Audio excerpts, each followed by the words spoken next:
right, what is going on, everybody? Welcome back to another video, another NBA regular season video. Today, we're going to talk about some hoops from Monday night, which was really good, some hoops from Tuesday night, which were just all right. And then in between those two nights of hoops, we had the bombshell news that Nico Harrison was finally fired by the Dallas Mavericks. That's going to take up a large portion of this video. So if you like what I have to say, like the video. If you have your own opinions, comment it down below. And if you just like the vibes, consider subscribing. With that all out of the way, I do want to make a note here that I did wake up. My voice is pretty hoarse. So if you can hear it at all through the video, I apologize. I'm drinking a lot of water, so hopefully you guys don't hear it too much, but it probably will pop up when I start to get real deep into this video. Hopefully this video won't be too long. We'll see what happens. Um, so let's jump into these Monday night games. We had a couple really good Monday night games here, um, or Monday night games and Monday night performances. I'm mainly going to talk about the performances of these players in these games, most notably being um, Cade Cunningham and the Detroit Pistons versus the Wizards, where Cade had a really big game. The Miami Heat versus the Cleveland Cavaliers, which is an overtime thriller. They won by 2 points on a game winner. We'll talk about that. We'll talk about Spurs in Chicago to play the Bulls and a Victor Wembanyama game winner. And then we will talk about the Dallas Mavericks facing the Milwaukee Bucks in Dallas, where the Bucks won this game. And this was the last game of Nico Harrison being the GM, which is ironic. And then we'll take a break and talk about um, Nico Harrison and why the Mavericks decided to fire him. And then we'll talk about the Tuesday night games. So, yeah, let's jump into this right now. We had the Washington Wizards versus the Detroit Pistons. The Pistons won this game 137 to the Washington Wizards 135. This was a game I had actually gotten the chance to watch. It was on Peacock, so I had it on the background. I thought, oh, this isn't going to be a good game. It's going to be I don't know. The Pistons are a better team. And then you look at the injury report, and the Pistons were missing like a good portion of their team. And Cade Cunningham decided to suit up. Him and Jalen Duren, the two main focal points of this offense for the Pistons in this game, decided to suit up. They said, we're going to win this game. We're going to go out there. We're going to play hard. And play hard they did. Both these teams played really hard. The biggest performance from a Wizards player was CJ McCollum with 42 points, 4 assists, 6 rebounds, 14 to 25, and then 5 of 10 from three.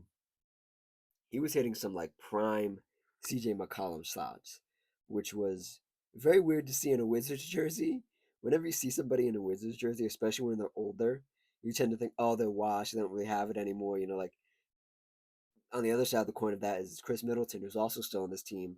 Um, has not looked like Chris Middleton and probably will never look like the Chris Middleton that was in Milwaukee. But CJ McCollum turned back the clock a little bit, and he got it going early too. This was the whole game. This wasn't just like an explosion in a certain quarter. He was going the whole game.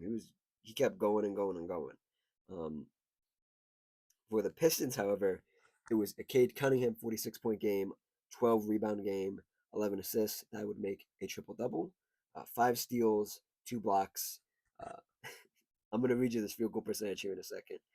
2 of 11 from three, right? That's not abnormal for a star player to take like 11 threes, especially when you're down a bunch of your main guys and you're playing a team you should probably beat. You want to beat them, so you just put up a bunch of shots. But you look at his regular field goal percentage here. He took 45 shots and made 14 of them on 31%. That is nuts. That is a extreme amount of shots that nobody should be attempting. But a lot of them were going in. A lot of the trickery he's known for was displayed in the first half, and then in the second half at some point he did aggravate his or I shouldn't say aggravate. What's the word I'm looking for? He sustained a like back um, hip injury um, at some point, and that sort of derailed his night. But he still went back out there. He still played, um, and I gotta give him credit for going out there and still playing. Jalen Duren, the other really good player for the Pistons that night, 19 points, 14 rebounds, 2 steals. Um, And then you had some other guys in here: Javante Green 11, Duncan Robinson 13. Duncan Robinson has looked surprisingly good, very surprisingly good, in a Pistons jersey. And then one of the other bigger stories: Dennis Jenkins, Dennis Daniss Jenkins, off the bench, 24 points, 8 rebounds, 3 assists. Hit some really crucial threes, had some really good buckets. Charles Lanier as well had some really good buckets. And I think is Bobby Clintman? Yeah, Bobby Clintman also had a big shot, I believe, if I remember correctly. So the Pistons got um, a lot of really good shots off the bench, a lot of really good shots, a lot of really low key performances, and that's really what you needed to win. You literally won this game by, was it 2 points? You won this game by 2 points, and you look at the Wizards, right? And the Wizards really didn't have that outside of a guy who I really like on this Wizards team, Cam Whitmore, who had 20. It didn't even feel like he had 20, to be honest. It was like really weird. It was a weird 20. I didn't feel when I was watching the game, I didn't feel like Cam Whitmore had 20. And now that I'm looking at it, I'm like, yeah, he probably did. He did have 20. That's right. Um, Cam Whitmore was such an odd player, and I don't really know how to describe it right now. So we might have to come back to that one later in the season and maybe near All Star break as well. Um, let's move on to Heat Cavaliers, but first, I want to make sure I've gone over everything through here in this Pistons Wizards game. Yeah, it's everything. Okay, so Cavaliers Heat. This is a game I did not get to watch, but I saw the highlights for, and I saw obviously the game-winning shot, game-winning lob dunk by um, Andrew Wiggins to end this game in overtime. The Cavaliers lost this game 138 to the Miami Heat's 140. That's crazy. That's a crazy amount of. Oh, Darius Garland's back. Look at that. DG's back. When did Darius come back? Was this his first game back? No, no, this is not Darius Garland's first game back. Uh, no, this wasn't. He played. He played on last Wednesday. Damn, why didn't I know he was back? That's crazy. I didn't even know he was back. I mean, he hasn't played particularly well. I mean, he played well. They played Washington before they played this Heat game, and he had 20. Damn, I didn't even. They didn't even make a big deal about that he was back. Um. Anyways, let's see here. So yeah, 140 for the Heat, and a reemergence of well, there's been a bunch of reemergences for the for the Heat. There was a reemergence of Andrew Wiggins, 23 points, game-winning shot. There's been a reemergence or a reappearance, a resurgence again, the resurgence of Norman Powell, who the Clippers just let walk, and has quietly been doing some really good work in Miami. He had 33 that night, leading scorer for both teams. Norman Powell, shout out Norman Powell. Um, and then Khalil Ware, 20 rebounds and 14 points. 20 rebounds, outworking Evan Mobley, who had 10, Donovan Mitchell had 15, and Jared Allen 7. We might need to start having a conversation about Jared Allen here this season because it feels like he's hit his. I know. I mean, I don't want to say I think we know he's hit his ceiling. And every time I look at one of these games, I look at this box. I'm like, oh, he only has this many rebounds. And it's alarming, very alarming at times. Let's see what else for the Heat here. 22 points for Jaime Jaquez, 13 for Simone Fontecchio, and that's really all the Heat needed. And this was a nail biter, um, and the play for the game-winning shot was so strange because I think I'd seen it a couple. You see it a couple times, or I've seen it a couple times throughout the course of this beginning of the season, where for a game tying or game like clinching attempt, whether it's at the 3 point line or at the basket, a lot of the coaches will run a separate action, right? Near the ball, where the ball is getting inbound, and then somebody will sprint to a corner, or in Andrew Wiggins' case, sprint to the rack, sprint to the bucket, and somebody will throw it up, or they'll inbound it, obviously, and they'll get the attempt up. But it's like I want to say it's complex action, but it's like such a complex action that even like one weak link defender, if they get confused or they get pinned down a screen, the person like Andrew Wiggins is slipping to the basket or somebody's getting to the 3 point line and putting the shot up and trying to put it in. Um, it's something interesting that I've noticed, and I think that's a product of everybody trying to be so switchable now, and every team trying to at least run something a little bit unconventional versus these two sort of teams, which are sort of more traditional in the sense of Darius Garland point guard, Donovan Mitchell shooting guard, DeAndre Hunter small forward, Evan Mobley power forward, and Jared Allen center. That's your typical lineup of the past previous 20 years. And same thing with the Heat. No Bam Adebayo in this game, but you know Davion Mitchell, Norman Powell at the 1 and the 2. You have Pele Larson or Wiggins at the 3 and the 4, and then you have Khalil Ware at the 5. And for Eric Spoelstra, the Heat's coach, to go with something like a lob on a game-winning attempt is kind of nuts because you don't see that too often. It's a very tricky play to get off. Um, but I'm rambling now, so let's move on here. Um, Spurs versus the Bulls in Chicago. The Bulls have quietly sort of regressed a little bit. They're down to 4-6. They're 5-1 at home. So this is their first home loss of the season, I believe. And they lost this game to the San Antonio Spurs 121, the Chicago Bulls 117. And there wasn't much to talk about this game. Pretty standard stuff for everybody all around. Um, there was no um, Josh Giddey this game for the Bulls. Josh Giddey, yeah, no Josh Giddey, and this game was still pretty freaking close. Um, the main thing that I want to talk about and sort of dive into a little bit is Victor Wembanyama and the roller coaster that he's been on, and the roller coaster the Spurs have been on. De'Aaron Fox, 21 points. Stephon Castle, 19 points, 11 assists. And you have the big guy, Victor Wembanyama, 38 points, 12 rebounds, 5 assists, 5 blocks, 1 steal.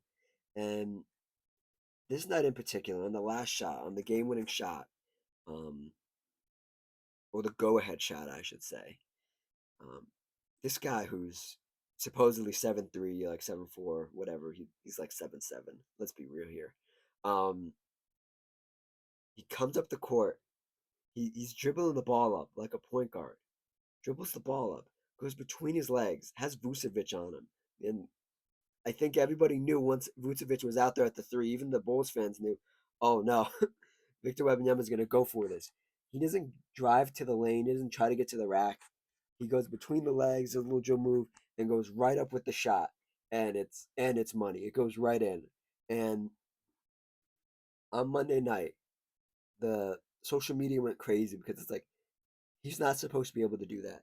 A guy who's like 7'5" to 7'7" should not be able to do that, and he did it. And it was so mesmerizing to watch. Even if I just watched the highlight of it, and I watched it a few times, and I was like, "There's no way," because like I grew up watching Kevin Durant, right? And Kevin Durant's like 7 foot, right? 7 foot. So a guy and somebody at 7 foot doing that move in past years was incredible. For a guy to be 5 inches to 7 inches taller and do the exact same move that Kevin Durant did 10 years ago, and what other people did before Kevin Durant, for the height to be getting better and the ability of a player at that height to be getting better and finally catching up is crazy. And for the game, 57% from field goal, 66% from three, for Victor Wembanyama. Just incredible stuff. Incredible stuff. And the roller coaster has been, and why I said roller coaster at the beginning is because like they'll lose like one or two in a row, and then they'll be like, "Oh, see, Victor Wembanyama is not that guy. He's not ready." And then we'll have a game like this, and people like, "Oh my God, MVP!" It's such a fickle place, the NBA space right now with this guy and with this team because this team can be great, has the opportunity to be great and do something different this year. But he relies on Victor Wembanyama doing stuff like that. I won't say every night, but like every other night, every couple nights, and it's gonna be fun to watch this season. And I have a feeling he's gonna be really healthy this year. I said that in my preview for this team, and he's been healthy so far. I don't think there'll be any hiccups this year. Knock on wood. Um, Last game here before we talk about well, actually, we'll blend this into the talk about Nico Harrison. The Milwaukee Bucks go into Dallas to beat the Dallas Mavericks 116 to Dallas Mavericks 114. Giannis, typical game, 30 points. Miles Turner, 14. AJ Green, 13. Ryan Rollins, 13. Kyle Kuzma, 26.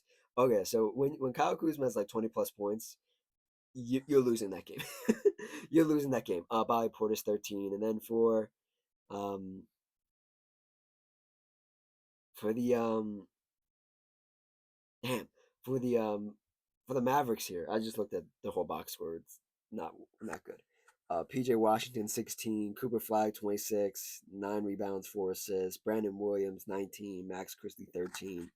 That's the starting five, and then off the bench you had Najee Marshall 9, and then D'Angelo Russell 7, and then Klay Thompson 6 off the bench.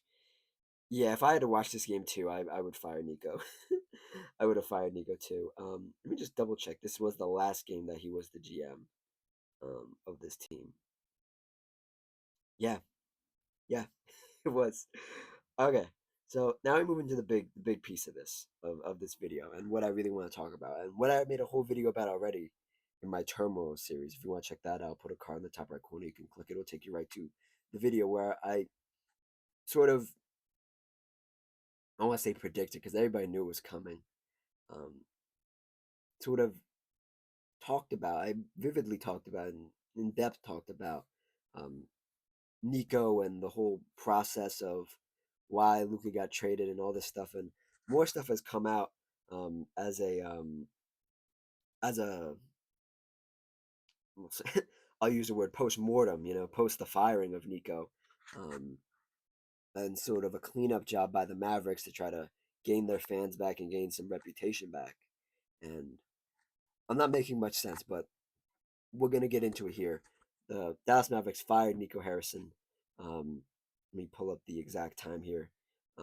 This was tweeted by Shams Charania on East Coast time at 10:21 a.m. on November 11th, and it says, "Breaking: The Dallas Mavericks and owner Patrick Dumont are expected to fire General Manager Nico Harrison at 10 a.m. Central Time meeting on Tuesday." Sources tell me and Tim McMenamin. So he probably got this notification, and then I'm talking about Nico. Probably got the notification, and then had to go into work knowing he was getting fired because um, he had to wait till Central Time. um, and then there was a follow up tweet by Shams here. The Mavericks are firing Nico Harrison 9 months after the jarring and stunning trade of Luka Doncic, a move in which Patrick Dumont took accountability and accepted a mistake in the courtside interaction with the fan Monday night. We'll get to the courtside interaction with the fan in a minute. Um, let me. I wanna give my thoughts, but I feel like I've said everything that needs to say. So let me just run through a couple more of these things, and then we'll then we'll talk about my feelings again. Let's get into the interaction that Sham Sharania was talking about, and this is reported. Almost all everything I'm talking about here is reported by um, MFFL Nation Mavs for Life Nation Nation MFFL on Twitter or X. Um, Basically, my source for everything Mavericks. So this Twitter account was reporting that they spoke with the fan that sat next to Patrick Dumont today, or at that fateful night before before Nico got fired, and the fan said that Patrick told him, the owner Patrick told him that He felt bad for the Luca trade. He did what was in the best, and he didn't. He what he didn't. What is he saying? He felt bad for the Luca trade. What he did wasn't in the best interest of the franchise. He made a mistake and he's trying to rectify it and wants to win the fan base back. This was the night before Nico Harris got fired. Nico Harrison got fired, so he made good on that word. Um, oh man, there's a lot there's a lot here. Um, so let's continue on here. Um, this is reported by Isaac Harris. Yeah, Isaac Harris. My last convo with Nico as GM was media day this year. He told me, quote, why shouldn't you be fired? Question was the most disrespectful question he has ever been asked. End quote. And had good back and forth about it. Ended with him saying time will tell if he was right. And time has told. Very interesting little tidbit right there. Um, let's move on to some reactions to this. Yeah, some reactions to this stuff here. And my thoughts. I said this in my video about the Mavericks again, my turmoil video. Um, I think Nico firmly believed that he was the smartest person in the room, and he had such an ego on him, and that he thought, and I'm using his words, defense wins championships, right? Um, that he thought trading a guy in Luka Doncic, whose defense is questionable at times, but has improved, and trading for a guy in his 30s, Anthony Davis, who's has been a perennial all defensive player of the year, all NBA defender his most of his career, was a good move. It was the best move. It was the best move for a franchise who had just been to finals with previous player Luka Doncic. And then the end of the last season didn't go well. Um, Kyrie and AD only played eight or 9 games together, I believe the statistic was, and Nico got bailed out with the number one pick, and that turned into Cooper Flag. Took Cooper Flag, and then what's been happening this year has been happening this year, where Jason Kidd is running Cooper Flag at the point guard and essentially tanking his rookie year by just throwing him out there to the wolves and letting him learn. Which whatever you think about throwing somebody to the wolves and letting them learn, or just dipping their feet in the water, whatever kind of person you are, doing that to somebody who is statistically younger and Cooper Flag, he's only 18, he's not even 19 years old, 18 years old, playing against grown men and having to make these big boy decisions on the floor and get himself involved and get his teammates involved is a tough task for anybody. And I think there was a lot of pressure applied to this team, and the pressure came from Nico, and by proxy, the decision that Nico had made, because a report came out, and I'm not sure if I have it saved here, but there's a report that came out that from multiple Maverick staffers, like people that work in the arena, that said it was so much harder. It was harder to play at home and then the road at times because people would have fire Nico signs like on the top of your screen right now. Um, they would chant fire Nico. People were not letting this go. The city of Dallas was not letting this go, and rightfully so. They shouldn't have let it go. And a lot of fans feel vindicated, but still feel a certain resentment towards the ownership group, the owners themselves, you know. But Nico was the main face of this whole debacle. Not even a year later, I think it was like 200 something days after the trade, he got fired. Um, it it became so hard for them to play at home that they just needed to exercise this demon. And I don't mean to call Nico a demon, but he's been treated like one. People have been trying to like exercise him, you know, trying to get him out the house, you know, of Dallas, you know, so to speak. And I I genuinely think, and a lot of people think this was way too late. You should have done it like before the draft. You should have done it right after this had happened. And again, my thought process is that Nico thought he was the smartest guy in the room. A guy in Nico who had made some pretty solid moves before this Luca trade. He was okay. Like he was just an okay GM, and then he nosedived his freaking career wanting to trade Luka Doncic. And I was thinking about this, and I was like, what gave well, I we know what gave and who gave the okay to trade Luca. It was the owners, because nothing goes through the owners. Nothing goes. The GM doesn't do anything without the owners saying it, especially a move big like this. But where did Nico get off thinking that he was somebody that he wasn't? In the sense of a guy in Nico who played basketball semi, I think professionally at one point, worked at Nike for a long time. He was one of the bigger guys at Nike.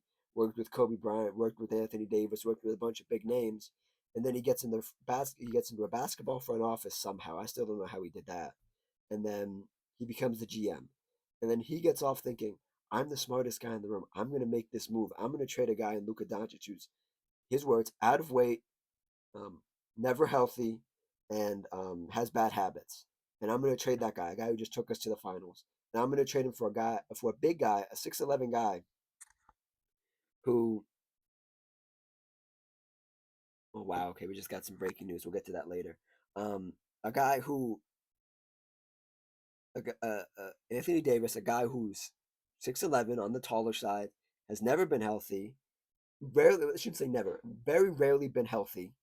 Um, cannot stay on the floor, and is probably more towards the end than he is. He's farther away from his prime and closer to ending his career than the reverse of Luca, who's just entering his prime, and you wouldn't think of him ever retiring in the next like 10 years, you know. And Nico Harrison got off on that, thinking I'm gonna be the smartest guy in the room. And I said this in the video as well. I give Rob Pelinka a lot of credit, the Lakers GM, because he absolutely swindled Nico. He swindled him. He knew exactly what he was doing. He knew that Anthony Davis wasn't healthy. Um, we'll talk about Anthony Davis more here in a little bit. Yep, he absolutely knew Anthony Davis wasn't healthy, and he knew what LeBron with the city of LA and everything surrounding the Lakers could do for Luca. A guy who doesn't need nurturing, a guy who's already in his prime. The Lakers don't have the best history of nurturing talent. They like to get talent immediately back and throw it into a purple and gold jersey, and they say, go out there and make history and put a couple banners up for us. That's what the Lakers try to do. And that's the trajectory Luke was on for Dallas, was he was going to put a couple banners up. He was going to get his jersey retired in Dallas. And Rob Pelinka knew we get Luca healthy, we get him skinny, we get him mentored by LeBron, we'll be all right. And that's exactly what's happening this season. And the inverse is happening for the Mavericks, where they're a below 500 team. Anthony Davis is out. Kyrie Irving's out. He's been out. Is he gonna come back? I don't know. I said this in my other video. Um, by the time Kyrie's healthy, are they gonna be so deep in the hole that he just can't come back? Like they're just like, don't come back. It's not worth it. Rest a bit more. Who knows? Um, and then the penultimate thing, I figured out that penultimate is the second to the top. So the ultimate thing for Nico was that he dug himself so deep in a hole, and he came off. He said, "We have to see if I'm right." Judge us. What did he say in that interview with Jason Kidd? That post game thing with that post trade thing with Jason Kidd's like, they'll probably hang me and Jason out to dry in 10 years, but we'll see if I'm right. And I don't think Nico was right. I think Nico again tried to come off as the smartest guy in the room, and he ended up looking like a dumb, ass.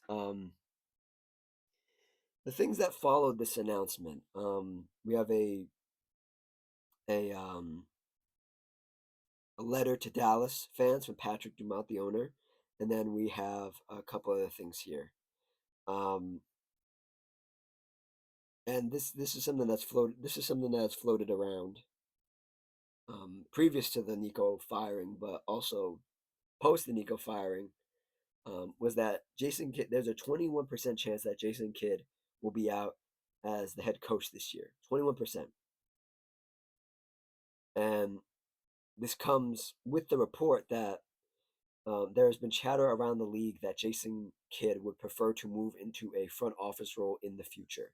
So um, I think Jason Kidd is a okay coach. I don't think he's incredible. I don't think he's some revolutionary like style basketball coach. He's coached some really good players in his time. And he's had a bunch of opportunities to change, and I think he's evolved enough. But I think he's reached his peak as a coach. But what Jason Kidd is a great talent. He has a great eye for talent, and I think he'd be really good as a GM. And does this come after the season? Do him and the Dallas Mavericks make a deal like, okay, I'll coach the rest of this year, and then I'll move into the front office role because the Dallas Mavericks only have an interim like basketball operations and GM right now for the remainder of this season, and they'll probably figure it out in the off season. But does Jason Kidd say, hey, I want to be in the front office role, put me in the front office role, and then we'll go find another coach together, to coach this team, and then what does that look like? And this comes to the fact that the GM's gone now. Nico's gone. Where does that leave Kyrie, Clay, and Anthony Davis? Because that was Nico's vision. Those talents playing together was Nico's vision. And obviously, you add Cooper Flag in to that equation. That was his vision. Do the Mavericks still want that vision? Still want that blueprint? I don't think so. I think there's some tough decisions that are going to have to be made. I don't think anything's made this offseason. I think if this season, I don't think, if anything, I think Clay's the only one that gets traded and they try to recoup some assets. Um, or they might have to attach assets to that to get rid of Clay, just to open up the money a bit more. And then you move on from there in the offseason. You make the Anthony Davis trade. I think Kyrie stays. I think Kyrie and Cooper both being from Duke, Kyrie being a good player, a great player. We'll see how he comes back. Um, I don't think they would trade him while he's rehabbing or anything like that. Unless Kyrie wants to get traded, and we've seen what happens when Kyrie wants to get traded. He gets traded. Um, let's see here. Um, what else do we have here? Let me read this letter here, and then we will move on to the games from last night.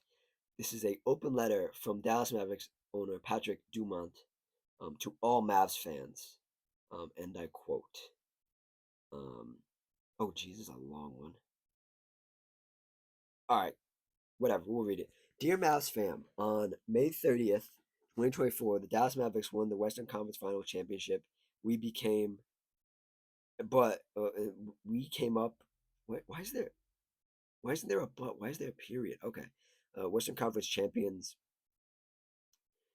We came up short in the NBA Finals, but we all agreed our future was bright. As fans of this franchise, you have every right to demand a commitment to success from us.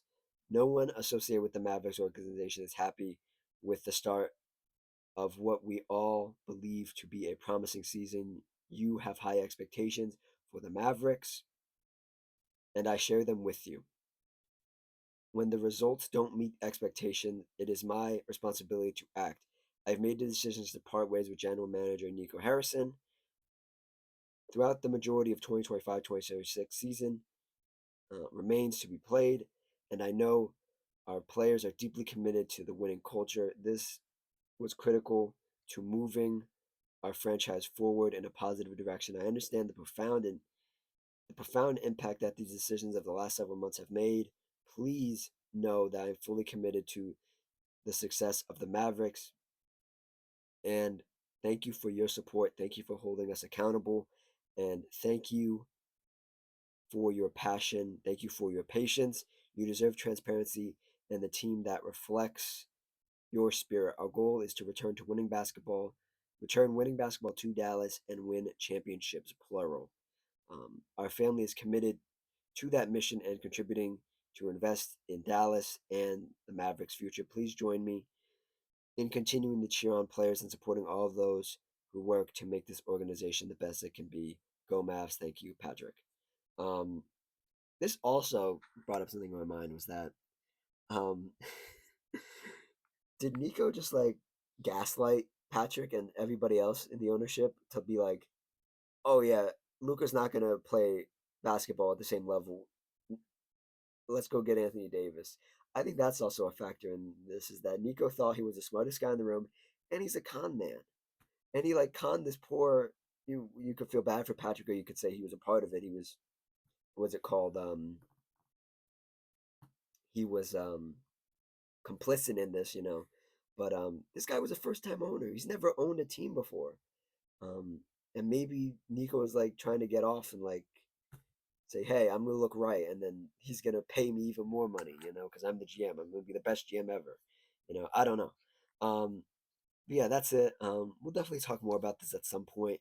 Um, throughout the season, there was one more thing I wanted to read here. Um, if I can find it real quick. There was a report that came out literally this morning that Nico Harrison, in his desperation to look to be validated, to be vindicated in the Luka Doncic trade, reportedly urged Anthony Davis to return early from his calf injury, despite medical staff warning he could tear his Achilles if he returned too soon. End quote. What a shitty friend. What a shitty friend also Nico is, because Nico and Anthony Davis go way back to Anthony Davis's days on the Pelicans and with Team USA.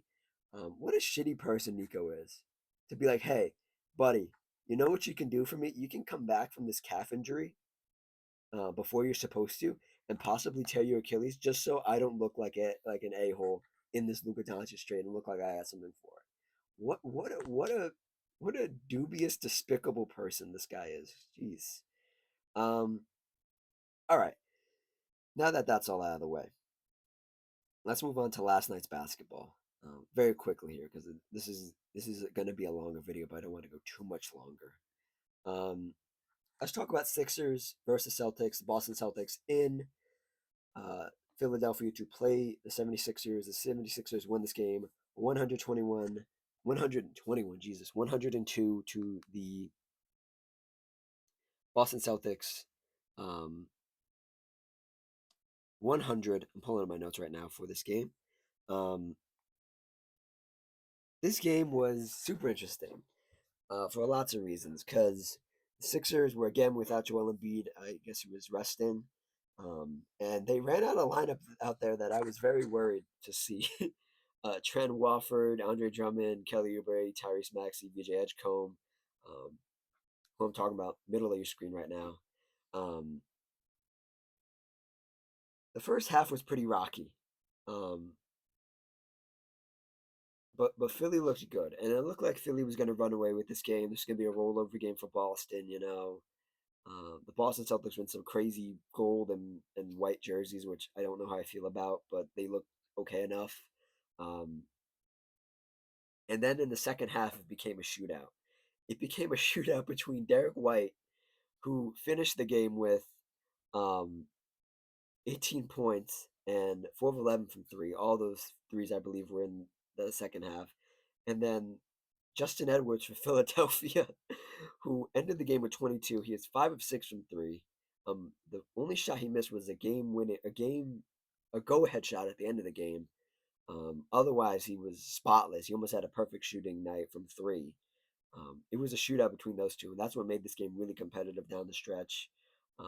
Back and forth, you know, guys like obviously Maxey for Philly, Andre Drummond on the boards, Kelly Oubre doing the small things. Quentin Grimes also made an appearance this game, and then for the Celtics, um, Derek White, obviously, Jaylen Brown, 24 points, Anthony Simon, 17. He was also a big reason why Boston came back to attempt to win this game. Jordan Walsh had some good moments, and yeah, the Celtics just didn't have enough bodies to win this game, to be honest. And they almost won this game through pure grit and determination of like, we are just gonna try our butts off. We are going to go hard every possession. And we towards the end of the game, they were swarming Tyrese Maxey at the rim, and it was working. And they forced Tyrese into some really questionable shots around the rim and just near the paint in general.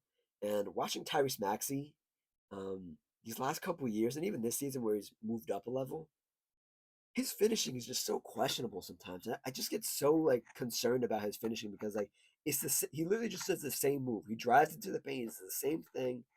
He tries to throw it off the glass sometimes, it doesn't go in, and like I feel like he needs more moves. And he suffers from like Russell Westbrook syndrome where he'll just go into the paint without a plan and just hope it goes in, and then he'll look at the ref and just be like, "Where's the foul? Come on," and like that's my only gripe about Maxi. That's been on display that was on display this game, but has also been on display his whole career. Is that like I don't know if he's a closer like that. He might be a closer outside of the arc, but when they're stuffing the paint like the Celtics were, it's really hard for Maxi to get it going. Um, Maxi ended the game 5 for 17 and 3 of 6 from three. Um, at the end of this game, right at the end of this game, um, to put the Sixers up, um, there was the was that the same play? Yeah, I think it was. Yeah, there was a 3 point attempt by Justin Edwards who was hot, and it almost went in. It came right out, but who else was there but Kelly Oubre Jr. Went up, tipped it in. Um, Basically, the game-winning shot. There was a little bit of time left on the clock, so the Celtics call a timeout. They try to get the ball in. They get the ball in. But did they call a timeout? We can look. We can look. We can look. Let's look. Um, Fourth quarter, all the way down to the bottom here. Uh, yeah, they called the timeout. Yeah, I got it right. Yeah, um, they called the timeout. Um, and Andre Drummond, shout out Big Andre Drummond, big ball and Andre Drummond. Andre Drummond gets the switch on guard Derek White. Derek White's trying to make a move. He tries to get a pass from his teammate. Derek White fumbles it because of Andre Drummond. Derek White looks up, realizes he has 2 seconds left, throws a shot up, but Nemez Keita is there. Nemezi Keita is there. And I don't think Nemez Keita knew how much time he had left either. He had like a second and a half. Yeah, literally like a second essentially that he could have caught it, dunked it in. Instead, Nemez Keita tries to tip it in, and it rolls around and it rolls out, and the game is over. And that pretty much sums up this Celtics game where they tried everything, and they just didn't have enough bodies. And the Sixers didn't have enough bodies, but they just got a little luckier. And moving on to the final game here, as I start to lose my voice even more, we're going to quickly talk about the Denver Nuggets in Sacramento to play the Kings. Um, there's there's nothing really to say about this game. I have a few notes about this game. Throughout the course of this game, especially in the first half and a little bit of the third quarter, um, the Sacramento Kings were pushing the pace. They were pushing the pace, and they were outpacing the Nuggets. And this game was really close for a majority of it. And it was strangely close because one, the pace, two, the Sacramento Kings are running some crazy, like interesting defense that I've never really seen.